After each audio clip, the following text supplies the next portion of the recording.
Do your time traveling friends always ask you if you want to go to the future? And you're like, why can't we go somewhere else? Or should I say, someone else? Well, why not ancient Rome? Yes, that's right. We're going back to ancient Rome in our 1983 Pontiac Bonneville Safari station wagon. We're not going to see the era of the Mesozoic, but instead we're going to meet a Stoic. You will get to have the chance of conducting a personal interview with Emperor Marcus Aurelius himself. You can ask him anything you want, talk more about his book of meditations. He will tell you everything you need to know about the Stoic life and why it's the best choice to have a stress-free lifestyle. Make sure you get his autograph before you go. And guess what? This is all for free and just a one-time offer. So do it now. The Roman waterworks are also a great thing to see in ancient Rome because you get to see how indoor plumbing was used mainstream in an ancient society. Aqueducts were built standing outside and also built underground. Water was carried through the aqueducts to the center of Rome so that the people could have easy access to clean water for drinking, bathing, and for public fountains.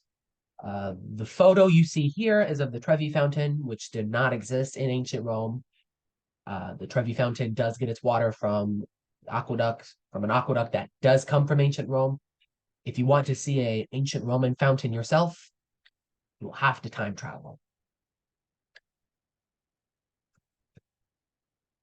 Also, if you need to use the sewage system in ancient Rome, go ahead. It will not break the space-time continuum. It will not cause a butterfly effect. Please relieve yourself.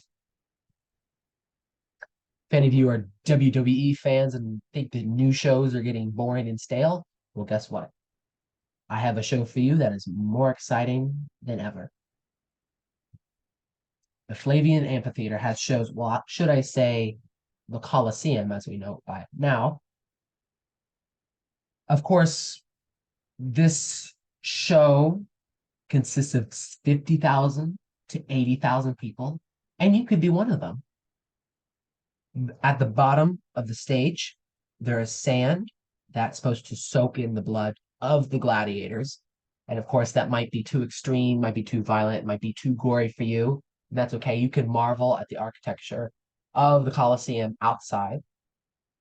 If you notice the columns on the first floor are of Tuscan columns. The columns on the second floor are Ionic columns, and the columns on the third floor are Corinthian columns. And it just shows how Colosseum is mostly made of concrete and how, unlike the Greeks who, when building theaters, had to rely on slopes, the Romans figured out a way to build a theater, build theaters around ancient Rome without having to worry about slopes or whatnot. They were able to shape the landscape themselves, which is an impressive feat, and just shows the ancient Romans' ingenuity with building things and how now nature will serve them instead of the other way around. So, for your own safety, when traveling to ancient Rome, do as the Romans do. So, you act like a Roman citizen, you'll be treated like a Roman citizen. What are you waiting for? Let's go.